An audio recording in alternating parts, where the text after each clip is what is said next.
Hey guys, just got another nice game to share with you, nice aggressive one. I've just played a few 10-minute rapid games and reminding myself, hey, it's a game, you know? Sometimes you play badly, it's okay, it's okay. So I've lost a couple, this is one I won, and it reminded me of a line in the Queen's Gambit. So here we have, I play e4 and we have a c6, so this is supposed to be the Caro-Kann. I've now played d4, and normally I'd expect this move, d5, and then I'd follow with f3, the fantasy variation. Now, yeah, this line in the Queen's Gambit, I have to confess, my wife and I just binged yet again, probably about the 6th or 7th time we watched it over the weekend. And it just reminds me of this line. It's when Beth goes, it's her first event, I think, that she goes to with her mum. Her adoptive mum, and it's in Cincinnati, Ohio, and Benny Watts is there, the US champion, but he's just hanging around with some friends in his leather coat with his knife and just talking about this, that and the other in chess. And he says, you know, the Caro-Kann, it's all pawns and no hope. And this game reminds me of that. So in honor of Benny Watts and the Queen's Gambit, here we go. This is the all pawns and no hope game. Okay, so I bring my knight out. So he's played another quiet move here with e6. Now he plays h6. So I'm thinking, well, what's this character doing? Surely he's not going to... Yes, he is. Another pawn move, right? So he doesn't seem to be trying to compete for the center. He doesn't seem interested in developing pieces. So I bring my bishop out now to here. It can't really come here because it's staring at the light squared pawn chain. It can't come there or there. So just give myself the option of castling kingside, maybe. And now guess what? Up comes a pawn, g5. So I'm starting to think now this like Swiss cheese, this stuff. There's holes everywhere in this guy's position. So this bishop should look particularly strong because he's got a lot of dark squared, not light squared pawns. Okay, so bishop now comes out to e3. Again, just getting my pieces off the back rank and preparing for ideas. This is not the time to attack yet. Queen to d2 now.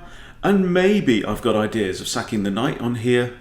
Bishop takes, especially now he's blocked off the defense of the queen. See, previously he had, before this move, he had pawn defending and queen defending. I only had one attacker, right? So knight there covers the queen. Queen here, now I've got 3 attackers and 1 defender. So what's he going to do? I mean, is he going to castle long? I don't know. It's full of holes over there as well. Knight out now to g6, and I push e5. Okay, so I've got ideas. Maybe I could grab off that knight, but this is just terrible. This almost belongs in punishing dumbass openings. Now bishop out to b4, looking at my knight. Now look at this. Now look at all the dark squares that are free on black side of the board. Okay. This bishop has loads of scope, right? This bishop is a POS piece, right? It's got nothing. It's got nowhere to go. This is his best bishop, right? By hands down. So I figure, look, this knight hasn't got any prospects. You know, it can't go here or here. Is it going to go here? Maybe try and infiltrate. That's a possibility.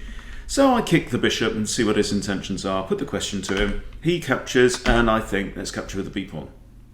I'm feeling very comfortable now. I can castle kingside, I can start pushing up with my pawns in the middle, break open the middle, because this guy, in true dumbass spirit, thinks that castling is for wimps. How wrong he was. Okay, now knight to h4. The fuck? What is that? What is knight? So anyway, I snatch off the knight, and now we open up the G file. Now he's got doubled isolated pawns on the H file. This pawn is only defended by the rook, so let's have a pawn. Why not? Now he pushes on, and I have a think about this. I mean, it did cross my mind to castle and allow him to take this pawn and just leave his pawn in front of my king. Right? Your opponent's pawn in front of your king is a better barrier than one of your own pawns in front of your king, because black can't take a black pawn. He can take your pawn, he can't take his own pawns. Anyway, So I decide against that and decide just to hit the queen. Ideas about, obviously pawn can't advance because bishop takes, and then I've got a fork on queen and rook, so the queen has to move. All right, that's another step done, and I just advance g3. He advances d6 because, if in doubt, push a pawn.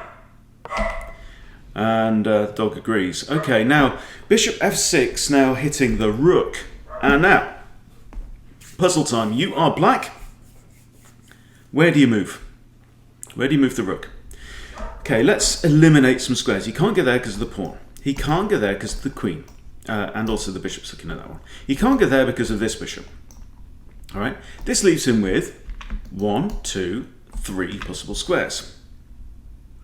And black here makes the wrong choice because he plays rook h4. And now, if you are white to play and win material. g4. Rook can't go here still because of the bishop. Okay, can't go here because of the queen. Can't go here because of this bishop. And can't go there either because of this bishop. Right, so the rook is trapped. So he grabs a pawn in desperation. Maybe he's thinking I'll recapture with a bishop, then he can at least exchange his rook for a bishop. I'm having none of it, I just grab the rook. He grabs his pawn now, kind of opening up lines maybe towards the king. This bishop's now very aggressively placed, guarding king squares, and now it's time to think about going in for the kill.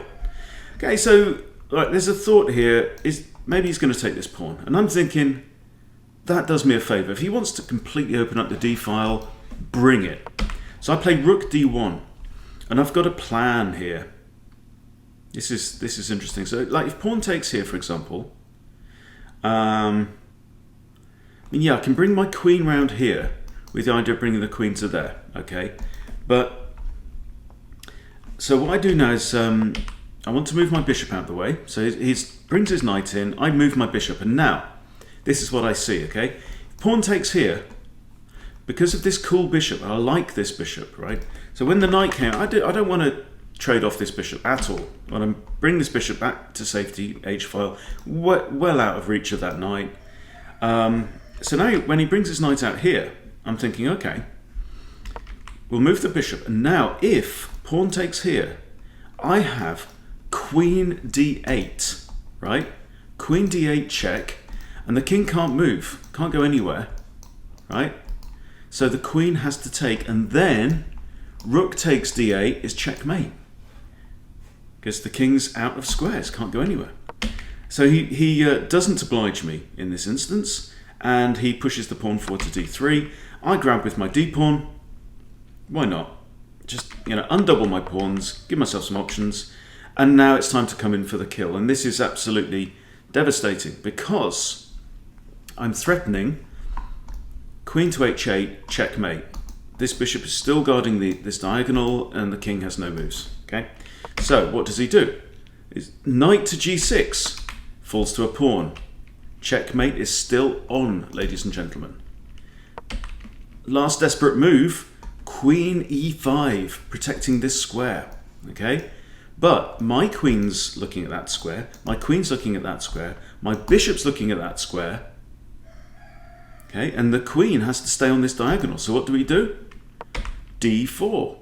Okay, remember I undoubled these pawns just now? There, queen, d4. Now the queen has no safe squares on this diagonal.